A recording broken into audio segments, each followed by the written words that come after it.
Dear students, my name is Usama Khan और आप लोग देख रहे हैं केमिस्ट्री मेंटोर। तो बच्चों 10th क्लास का हम लोगों ने चैप्टर नंबर 1 स्टार्ट किया हुआ था। तो आज हम लोग स्टडी करेंगे केमिकल इक्विलिब्रियम को और डायनामिक और स्टैटिक इक्विलिब्रियम को स्टडी करेंगे। तो शुरू करते हैं आज का खूबसूरत और प्यारा सा topic, that is chemical equilibrium.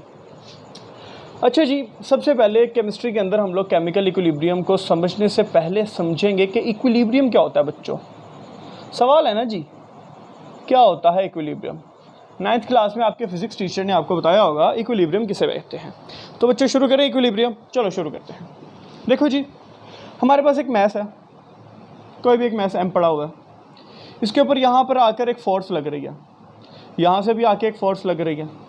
तो इसका मतलब है कि क्या ये मैस मूव करेगा? नहीं, ये मैस क्या करेगा? रेस्ट पोजीशन में होगा। इसका मतलब है क्योंकि जो नेट फोर्स है वो क्या हो जाएगी बच्चों? जीरो। जब नेट फोर्स जीरो होगी तो मैस क्या करेगा? रेस्ट पोजीशन पे। कौन सी पोजीशन पे होगा? रेस्ट पोजीशन पे। यस और नो? मैस ना मूव करेगा, ना आगे जाएगा ना पीछे जाएगा। यस और नो? यस। इसका मतलब है इस केस में मैस मूव नहीं कर रहा, मैस क्या है? रेस्ट पोजिशन पे। मैस स्टैटिक है। क्या है बच्चों? स्टैटिक। तो यहाँ पे जो इक्विलिब्रियम होगा वो भी क्या होगा? Static equilibrium. क्या होगा बच्चों?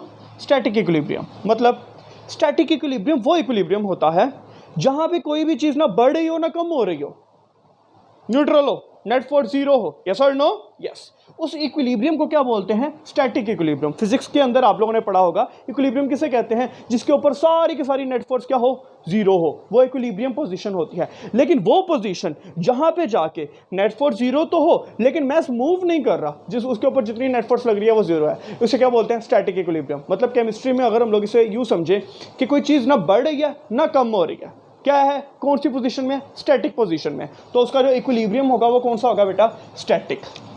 तो पहली चीज हम लोगों ने समझी स्टैटिक इक्विलिब्रियम क्या होता है। स्टैटिक इक्विलिब्रियम किसे कहते हैं?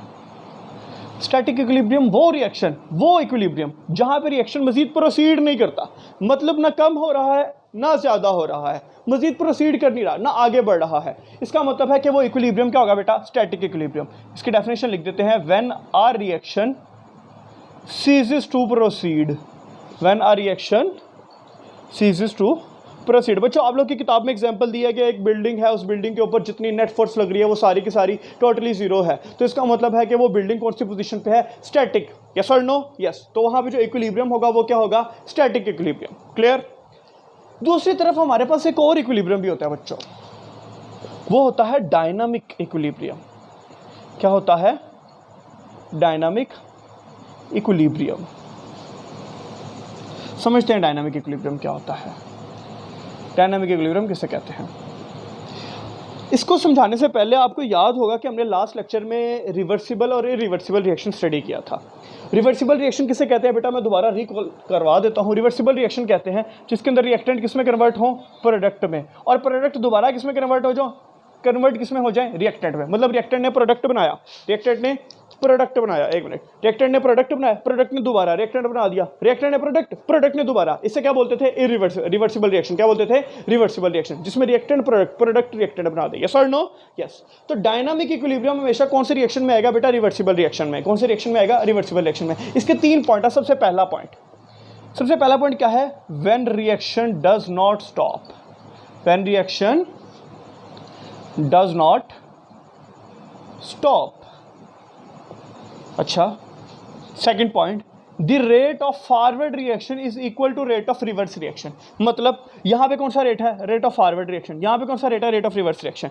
मिसाल के तौर पे ये रिएक्टेंट से प्रोडक्ट बना रहा है, ये रेट ऑफ फॉरवर्ड, ये पीछे आ रहा है, rate of reverse, forward reverse, forward reverse. इसका मतलब है जो इनकी स्पीड होगी बच्चों, जो रेट होगा वो बराबर होगा। क्या होगा बच्चों? बराबर होगा। यस और नो? यस। मतलब रेट ऑफ फॉरवर्ड किसके बराबर है? Rate of reverse. मतलब जितने रिएक्टेंट प्रोडक्ट में कन्वर्ट हो रहे हैं उतने ही प्रोडक्ट दोबारा रिएक्टेंट में कन्वर्ट हो रहे हैं। बच्चों ध्यान से समझना, फोकस। जितने रिएक्टेंट, फोकस करो जरा, जितने रिएक्टेंट प्रोडक्ट में कन्वर्ट हो रहे हैं, मिसाल के तौर पे हमारे पास है 2HI, 2HI किसमें टूट रहा है? 2HI टूट रहा है H2+I2 में। एग्जाम्पल देता हूं ना, तो हमारे पास जितने रिएक्टेंट किसमें टूट रहे हैं? प्रोडक्ट में, उतने ही प्रोडक्ट दोबारा रिएक्टेंट बना रहे हैं। यस और नो? यस। मिसाल के तौर पे हमारे पास है N2 + 3H2 gives 2NH3। Reactant product बना रहे हैं, product reactant, reactant product, product reactant, yes और नो? यस। इसका मतलब है जितने रिएक्टेंट प्रोडक्ट में कन्वर्ट हो रहे हैं उतने प्रोडक्ट दोबारा रिएक्टेंट में कन्वर्ट हो रहे हैं, यस और नो? यस। तो उसे क्या बोलते हैं बेटा? Reversible reaction. इसका मतलब है रेट ऑफ फॉरवर्ड, आगे मूव करने की स्पीड, रिएक्टेंट के प्रोडक्ट में कन्वर्ट होने की स्पीड रेट ऑफ रिवर्स के बराबर है, मतलब प्रोडक्ट के रिएक्टेंट में कन्वर्ट होने की स्पीड के बराबर है, यस और no? Yes. Last point, that is rate of forward reaction is equal to rate of reverse reaction but take place in opposite direction. क्या बोला बच्चों मैंने? But take place in opposite direction. Word क्या है? When reaction does not stop the rate of forward reaction is equal to rate of reverse reaction but take place in opposite direction, yes और no? Yes. इसका मतलब है कि इनकी opposite direction होगी। Example, मिसाल के तौर पे एग्जाम्पल देता हूँ, कॉमन एग्जाम्पल देते हैं। मिसाल के तौर पे एक बंदा है, वो एक गड्ढा खोद रहा है, आप गड्ढा खोद रहे हो, दूसरी तरफ आपका बेस्ट फ्रेंड है, वो भी क्या है, जितनी मिट्टी आप बाहर निकाल रहे हो वो उतनी ही मिट्टी ऐड करी जा रहा है। मिसाल के तौर पे कोई ए है, सर ए की बात ना करे सर। अच्छा, मिसाल के तौर पे ये जमीन है, आपका एक फ्रेंड है ए।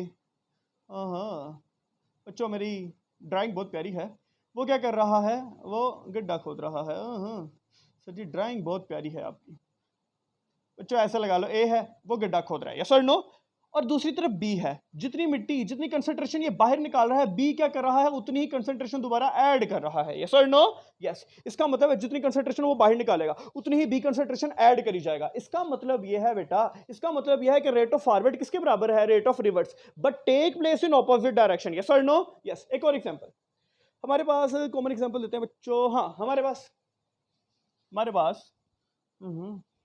ये हमारा प्यारा सा डस्टर। हाँ, तो हमारे पास एक टैप है, उसके अंदर से पानी आ रहा है और नीचे एक टैंक है, उसके अंदर पानी इतना भर चुका है, ठीक है। अब हुआ क्या हुआ, ये हमने ऊपर से टैप खोला, जैसे हमने ऊपर से टैप खोला तो नीचे भी हम लोगों ने एक छोटा सा सुराख कर दिया, इस मतलब इस बीकर के अंदर कह लो या इस सिस्टम के अंदर कह लो। जितना पानी ऊपर से एंटर हो रहा है उतना पानी नीचे से निकल रहा है, यस और नो? यस। इसका मतलब है कि रेट ऑफ फॉरवर्ड इसे कह लो, ये रेट ऑफ रिवर्स है, यस और नो? रेट ऑफ फॉरवर्ड किसके बराबर है बच्चों?